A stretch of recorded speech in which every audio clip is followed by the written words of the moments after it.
नमस्कार दोस्तों, स्वागत है आप सभी का आज की इस लाइव क्लास में। तो आज की इस लाइव क्लास में हम प्रूव करेंगे under root two is a irrational number. Okay, तो बेसिकली अंडर रूट टू हो, 3 हो, 5 हो होता, तो इस क्लास में हम लोग प्रूव करेंगे under root two is a irrational. Okay, तो आपको बेसिकली क्या होगा, पता होगा कि कौन से नंबर रेशनल होते हैं, कौन से इरेशनल होते हैं। तो जिनको आप पी वाई क्यू के फॉर्म पे लिख पाते हो, that number are called rational number. Okay, और जिनको नहीं लिख पाते हो वो इरेशनल है। तो उनको आपको प्रूव करना है। मान लो आपने बोल दिया कि अंडर रूट टू इरेशनल है, अब किसी ने पूछ लिया प्रूव करो, तो प्रूव करने का प्रोसेस क्या होता है, ये होता है। चलिए तो क्लास को करते हैं स्टार्ट। अगर चैनल पे नए हैं, चैनल को सब्सक्राइब करिए। इसी टाइप से हम लोग क्लास 10 के इम्पोर्टेंट क्वेश्चंस का वीडियो आपको प्रोवाइड करेंगे। चलिए, तो इसके लिए सबसे पहले आपको क्या करना होता है, देखिए प्रोसेस होता है। तो सबसे पहले आपको यहाँ पे लेट कर लेना है। अब देखो, इसमें मेथड जो लगता है वो होता है कॉन्ट्राडिक्टरी मेथड, मतलब हम अपोजिट प्रूव करेंगे। हम क्या प्रूव करेंगे कि रेशनल नहीं है। तो जब रेशनल नहीं है तो उसका मीनिंग हो जाएगा कि ये रेशनल है। चलिए, तो देखिए प्रोसेस क्या होता है। सबसे पहले लेट करना होता है under root two is a rational number. ये यहाँ से कॉन्ट्राडिक्टरी की क्या होती है, शुरुआत होती है। तो हमने यहाँ पे सपोज कर लिया कि अंडर रूट टू क्या है, एक रेशनल नंबर है। तो जब ये अंडर रूट टू एक रेशनल नंबर होगा तो आप क्या कर पाओगे, अंडर रूट टू को इक्वल लिख पाओगे पी बाई क्यू।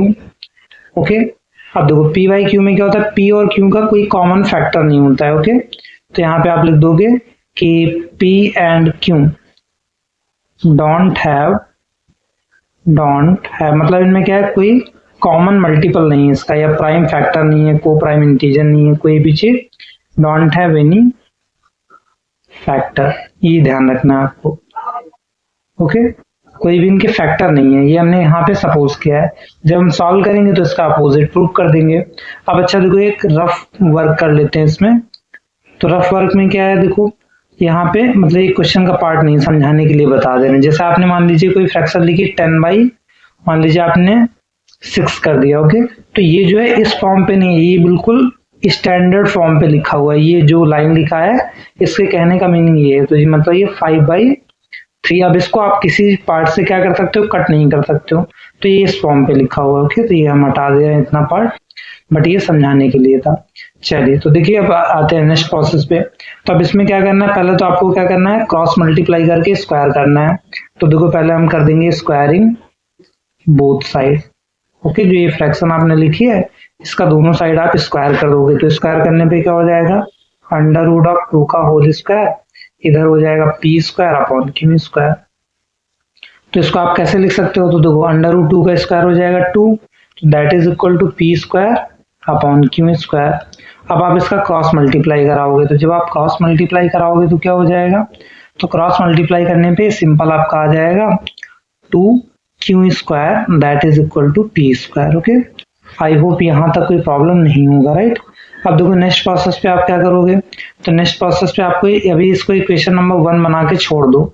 और अगर यहाँ पे आप डिस्क्रिप्शन लिखना चाहो तो यहाँ पे बोल दोगे कि जो पी स्क्वायर है, क्योंकि देखो आप यहाँ पे क्या कर सकते हो, तो आप यहाँ पे अगर जाओगे तो आप यहाँ पे एक चीज देख रहे होगे कि जो आपका क्यू स्क्वायर है, तो उसको आप कैसे लिख पाओगे, पी स्क्वायर बाई 2, मतलब ये पी स्क्वायर 2 से डिविजिबल। तो यहाँ पे आप डिस्क्रिप्शन लिखोगे कि p square is divisible, okay, by 2, then p is also divisible by 2। अब इसके लिए फिर से रफ समझ लेते हैं। देखो अगर जैसे कोई 25/5 लिखा हुआ है, ओके, तो अगर ये 25 क्या है, 25 का मतलब 5 का स्क्वायर। तो अगर 25 मतलब 5 का स्क्वायर अगर 5 से डिविजिबल है, तो इसका मतलब जो इनर नंबर है मतलब 5, वो भी क्या होगा, इससे डिविजिबल होगा। वही चीज हमने यहाँ पे लिखा हुआ है। तो इसका मतलब क्या होगा, p का एक मल्टीपल निकाला है 2। अब हम क्या करेंगे, थोड़ा सा प्रोसेस लगा के क्यू का भी मल्टीपल 2 निकाल देंगे, और फिर हम बोल देंगे कि ये जो कॉन्ट्राडिक्टरी हो गया, ये अभी हमने बोला था नहीं है और यहाँ पे निकल रहा है कि है। चलिए, तो पहला प्रोसेस यहीं पे कंप्लीट होता है, राइट। अब सेकेंड प्रोसेस पे आओगे, तो सेकेंड प्रोसेस पे आप क्या करोगे, एक अपने मन से नंबर सपोज करना होता है p is equal to 2m। Okay, जो आप कर रहे हो, अगर आप सपोज करो यहाँ पे √3 प्रूव कर रहे होते तो उस कंडीशन में क्या करते आप, तो उस कंडीशन पे सिंपली आप यहाँ पे 3m सपोज करते, राइट। चलिए तो अब नेक्स्ट प्रोसेस है, तो नेक्स्ट कलर से करते हैं। तो इसको सपोज करना है इक्वेशन नंबर 2। अब देखिए यहाँ पे आप क्या करोगे, सबसे पहले इसका भी स्क्वायर करो। तो जब स्क्वायर करोगे, स्क्वायरिंग बोथ साइड, ठीक। तो यहाँ पे क्या हो जाएगा, p square is equal to 4m square.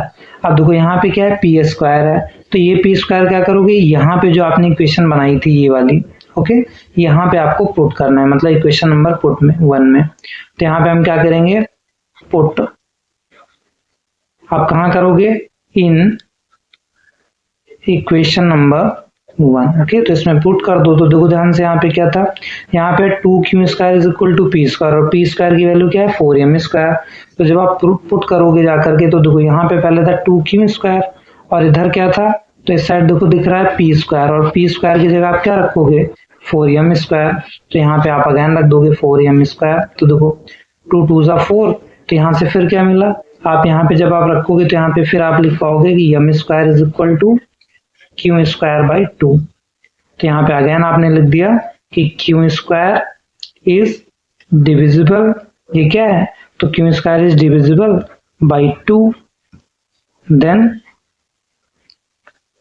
Q is also divisible by 2।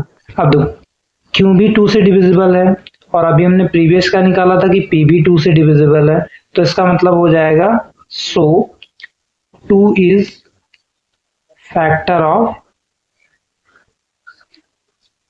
P and Q, okay. But अभी देखो हमने स्टार्टिंग में क्या लेट किया हुआ था कि इसका कोई फैक्टर नहीं है, तो यहाँ पे आप लिख पाओगे कि विच इज कॉन्ट्राडिक्टरी, ओके। तो अब यहाँ पे क्या है, ये फैक्टर है बट अभी क्या हो रहा है, कॉन्ट्राडिक्टरी हो रहा है। तो यहाँ पे बोल दोगे कि इट कॉन्ट्राडिक्ट, ओके। ये क्या कर रहा है, ये इसको कॉन्ट्राडिक्ट कर रहा है। स्पेलिंग थोड़ा सा क्लियर कर दे रहा है, कॉन्ट्राडिक्ट, ओके। कॉन्ट्राडिक्ट का मतलब होता है अपोजिट, विरोधाभास हिंदी में बोलते हैं, ओके। कॉन्ट्राडिक्ट्स, तो ये कॉन्ट्राडिक्ट कर रहा है, तो कॉन्ट्राडिक्ट का मतलब अपोजिट आ रहा है, तो इसका मतलब आप क्या करोगे, यहाँ पे आप लिख दोगे सो √2 is not a rational number, okay, number. क्योंकि देखो जो हमने प्रूव किया उसका क्या आ गया, कॉन्ट्राडिक्टरी आ गया, तो जो हमने यहाँ पे माना हुआ था उसका क्या हो जाएगा, उसका ही अपोजिट हो जाएगा। तो ये नॉट लिख दिया। अब इस वर्ड का मतलब क्या हो रहा है कि √2 क्या है, इज इरेशनल। तो ये बच्चों हमारा क्या हो गया, प्रूव हो गया, ओके। तो यहाँ पे आप लिखोगे हेंस प्रूव्ड, और आपका क्या हो गया, आपके 4 नंबर्स आपके अंदर, ओके। तो आशा करते हैं वीडियो आपको समझ में आया होगा। वीडियो को लाइक करें, सब्सक्राइब करें, चैनल पर नए हैं तो उससे साथ जुड़कर ज्वाइन बटन पे आप क्लिक कर सकते हैं। तब तक के लिए धन्यवाद।